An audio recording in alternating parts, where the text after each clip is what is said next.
Hello everyone, today we will discuss about the Roman Empire. As I said earlier, firstly we will discuss about the Rome. In our syllabus we have to study about the Roman Empire, Holy Roman Empire. But before knowing the Holy Roman Empire, we should know about the Roman Empire and the Rome. As we know that Rome was a city and the expansion of Rome made it the Roman Empire. Different rulers, their conquest made it the Roman Empire, and it was a huge empire, and it was divided into two parts: the Eastern Roman Empire and the Western Roman Empire. The Western Roman Empire declined earlier, but the Eastern Roman Empire it sustained till 1453. Till the decline of the Constantinople. तो आज हम लोग जो है वो discuss करेंगे course 6 के paper को. तो पहले हम लोग ये जान लें कि रोम तो एक शहर है, उसकी स्थापना हुई पहले रोम की, और प्राचीन कथाओं के अनुसार माना जाता है कि जो उनके देवता थे, सूर्य के देवता मार्स, उनके जो पुत्र हैं रोमुलस, उनके नाम पर इसका नाम रोम पड़ा. रोम जो है इसकी जो स्थिति थी, भौगोलिक स्थिति जो थी वो इस तरह से थी कि ये एक व्यापारिक केंद्र बन गया था.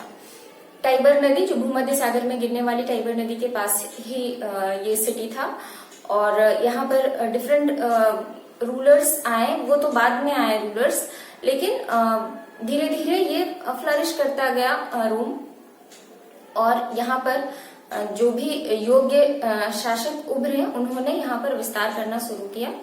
जैसे हम लोग सबसे पहले बहुत सारे रूलर हुए हैं, बहुत सारे शासक हुए हैं यहाँ पर, तो उतना डिटेल में हम लोग को यहाँ पर डिस्कस नहीं करना है, क्योंकि ये तो सिलेबस का पार्ट भी नहीं है. बट होली रोमन एम्पायर को समझने के लिए हमें रोमन एम्पायर को समझना है.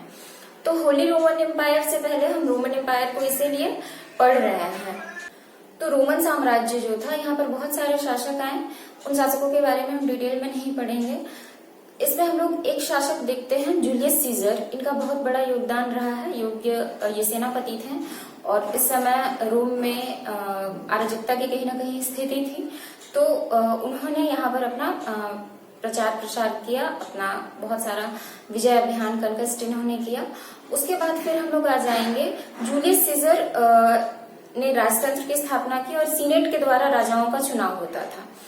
तो वो कहीं ना कहीं तानाशाह के रूप में भी उभर कर आया. उसकी फिर हत्या कर दी गई. तो उसका जो अडॉप्टेड सन था, उसका जो दत्तक पुत्र था ऑक्टेवियन को बनाया गया शासक. उसने अगस्टस की उपाधि धारण की. अगस्टस की उपाधि धारण करने के बाद उसने रोम में बहुत ही विस्तार किया, और सांस्कृतिक साहित्यिक विस्तार भी हुआ. इसके काल में बहुत सारे मॉन्यूमेंट्स वगैरह बने. और अगस्टस सीजर जो था, यानी ऑक्टेवियन, उसने क्या किया, विस्तार के साथ साथ और भी चीजों पर ध्यान दिया. सिर्फ विजय अभियानों पर ही ध्यान नहीं दिया. इसलिए उसके काल को रोम का स्वर्ण युग भी कहा जाता है. तो ये दो मुख्य हम लोगों ने देख लिया, सीजर और अगस्टस को. उसके बाद हम लोग देखते हैं एक शासक जो बहुत ही इम्पोर्टेंट है.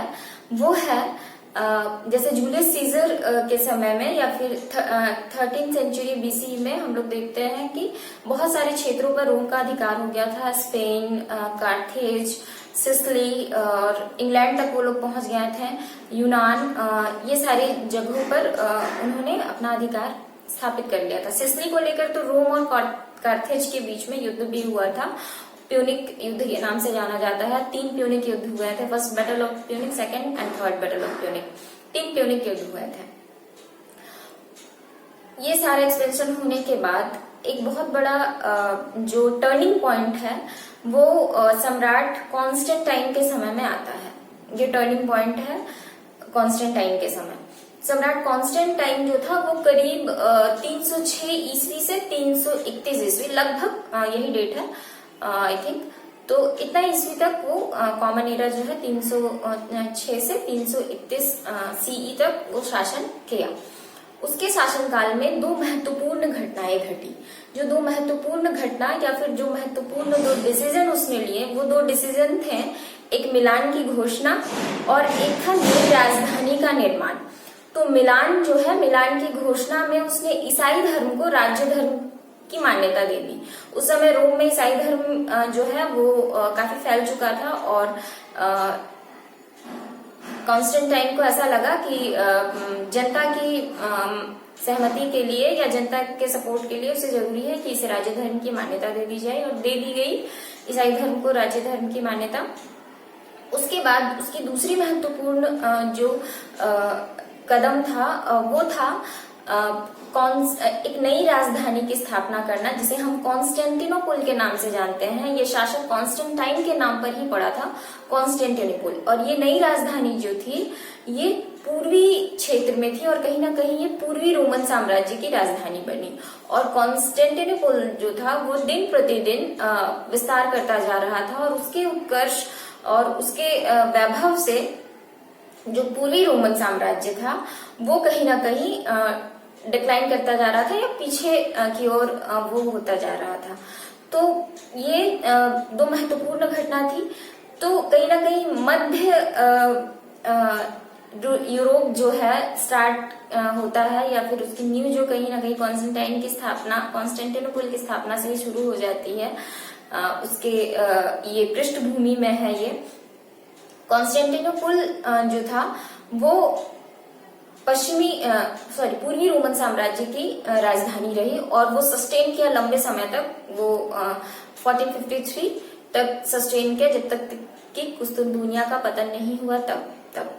लेकिन जो पूर्वी रोमन साम्राज्य है, अब इसी पूर्वी रोमन साम्राज्य में इसका पतन तो लगभग 4वीं शताब्दी ईस्वी में ही हो गया।